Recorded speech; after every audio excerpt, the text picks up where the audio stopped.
Need help with your homework? Karen from Westboro asked, Hank, is there anything I need to hold my pavers in place to help keep them from moving? Well, Karen, edge restraints are an integral part of installing pavers. They prevent side shift of the brick, they help to keep the joints nice and tight, and they stop the sand between the joints from settling out along the edges.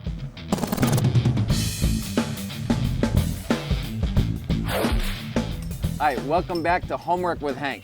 We're here at the Broadmeadow Bird Sanctuary in Worcester, and as you can see, we're working on our project here. We're taking a little bit of the Nature Sanctuary's pathways, where it got a little muddy and stuff, and we're giving them a nice brand new gravel pathway here. We've got our fabric down, we have our edge restraints in, and our grid system is all set to go. Mike, what's the next step? The next step is hauling in the 3/4 inch stone, Hank. Oh, the real fun part of it, huh? No machinery on this one. How are we gonna do this? This is all done by wheelbarrow. By wheelbarrow. Well, let's get started because we've got a lot of work to do.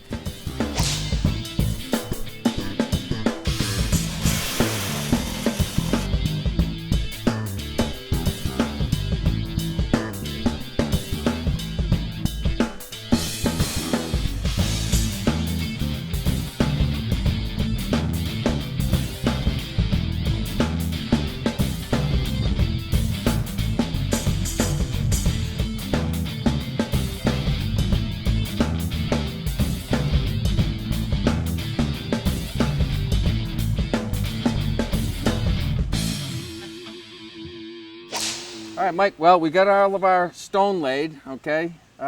What's the next step here we got to do? The next step is to tamp it all in place, Hank. We got to get it all down. Now, I noticed before we get ready to tamp, we actually filled in all the sides. Why is that important to fill that in? We actually backfilled these sides, so when we put the stone in place, we don't bend and jar the edging out of the way. So the edging is more just of a guide, okay? It's not really like a concrete edge that'll never move on us. We got to be careful about that? Exactly, Hank. Okay. So now let's tamp the stone. And I noticed you only got one tamper, pal. I'd really give you a hand, but I guess you're gonna have to start tamping. I better get going. Okay, we'll get that done. You know, part of the reason why we used a 3/4 stone in this particular project was 3/4 stone has a lot of voids in it. And one of the great ideas of this product is it allows the water to drain down through it. By using a larger stone, we're going to let that water drain through, and we're going to top coat it with a much smaller stone, about a 3/8 size. And the reason why we're doing that is a 3/8 size with a nice level surface is very easy to walk on for bicycles or people. So that's why we're using the two different stones. And the product itself, once all the stone is in place, we're going to be putting a resin impregnated material on it.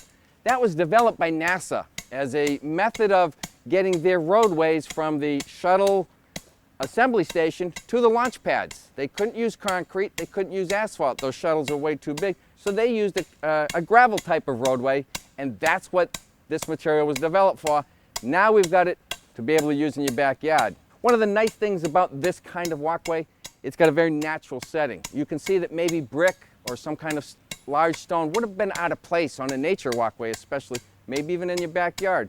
This gives you the ability to have a nice keystone type of walkway, but nice and solid that you can walk on. Mike, when you're compacting it like that, what is it you're actually getting accomplished? You're actually taking some of the air space and the voids out of the 3/4 inch stone, Hank.